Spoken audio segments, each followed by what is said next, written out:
Here we are going to understand an important concept called Phasor diagram of 2 wattmeter method.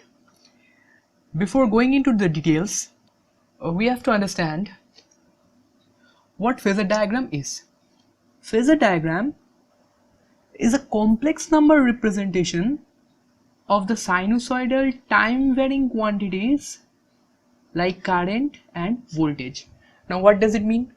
It means, suppose this is a sinusoidal voltage waveform like this. This is time varying because the amplitude of this is not same equal to the amplitude of, better to say, instant. Similarly, this logic is applicable for every individual instance of any time varying quantity like voltage and current. Okay, so if I want to express these time varying quantities in terms of a complex number which represents the amplitude and angle of this current and voltage, is called Phasor diagram. Now there is a particular type of complex number expression we have learned, that is called polar form. What is polar form? It was generally expressed in the form of r theta, that is the amplitude and the angle that I have said here. Clear? So if we want to deal with the Phasor diagram, we have to know the basics of the phasor. Okay, now let us draw the Phasor diagram.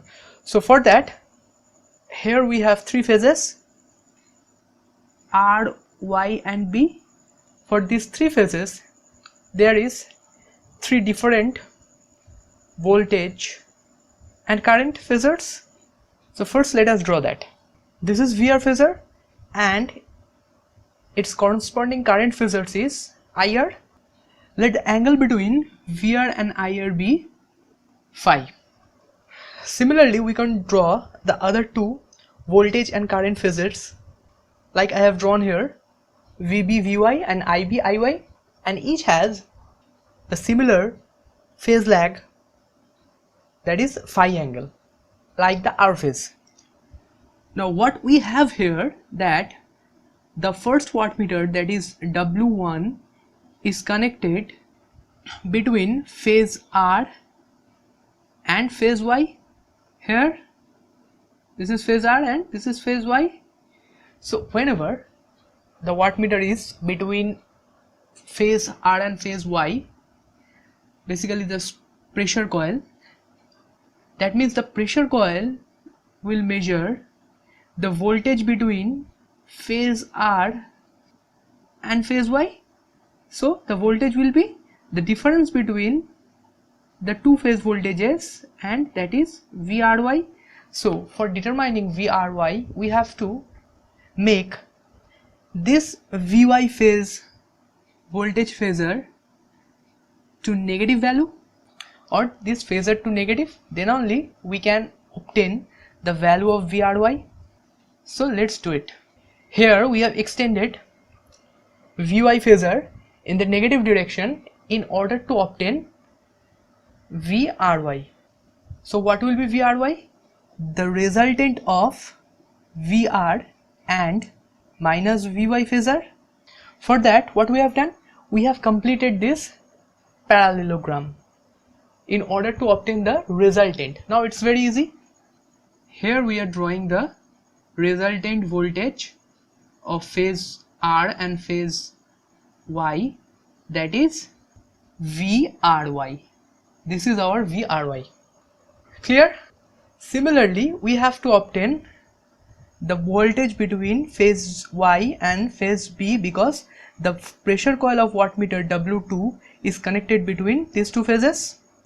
Here, for that, the same rule will be applicable, that is VBY is equal to VB minus VY. So similarly, we have completed the parallelogram corresponding VY and VB. So now we will be going to complete the VBY phasor. This is VBY phasor. So the technique is same as we have obtained VRY. Similarly, we have obtained here VBY. Now here comes an important part.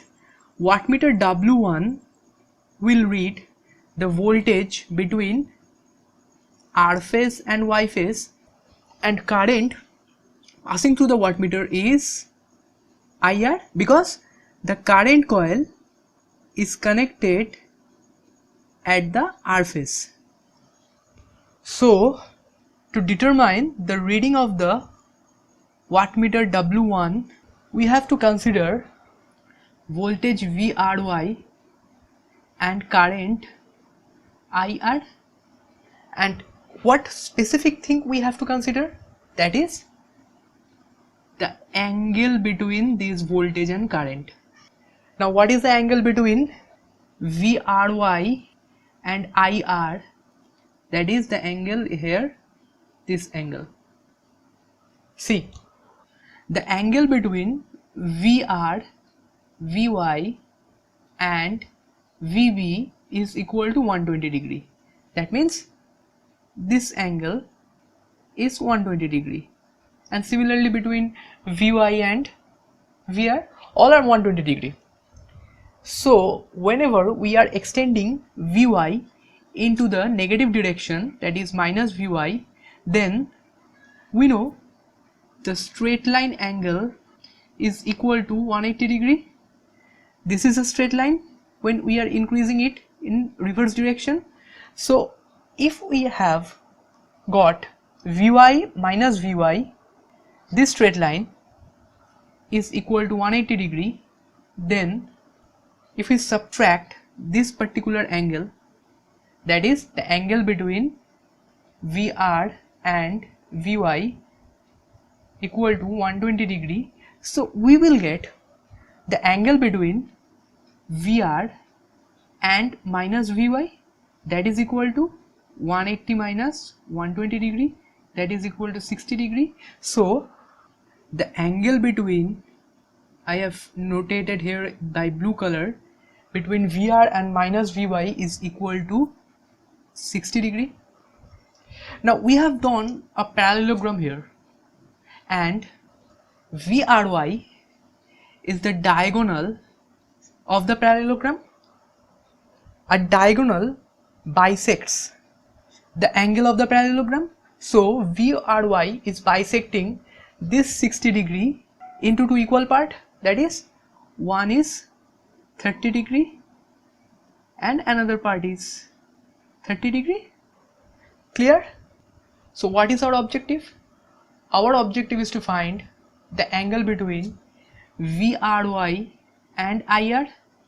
We have found that the angle between VR and VRY is equal to 30 degree, and the angle between VR and IR is equal to phi. So what is the value between VRY and IR? It is simple, 30 degree minus phi. Now what is 30 degree minus phi? This particular angle. This is 30 degree minus phi, and that is the angle between VRY and IR. Now what is the reading of the wattmeter will be? The wattmeter will simply read W1 is equal to VRY into IR into cos 30 degree minus phi, means the angle between VRY and IR. As this is the line voltage, so we can simplify it like root 3 VI cos 30 degree minus phi. This will be the reading of the wattmeter W1. Now if we consider the wattmeter W2, that is connected between phase Y and phase B, and the current through the wattmeter is IB, so the wattmeter will read the voltage between phase Y and phase B, that is VBY, and current is IB. So what we need to calculate the angle between VBY and IB. If you go with the same approach that I have discussed earlier, then you will find the angle between VB and VBY is equal to 30 degree. There is nothing different. You just go step by step as I have discussed now regarding the voltage VRY and current IR. You need to use your brain, the same technique, and you will find that the angle between VBY and VB is 30 degree. So what will be the wattmeter reading now? W2 will read VBY into current IB into cosine of angle between VBY and IB, that is 30 degree plus phi, that is equal to, like previous, root 3 VI cos 30 degree plus phi. This will be the reading of wattmeter W2.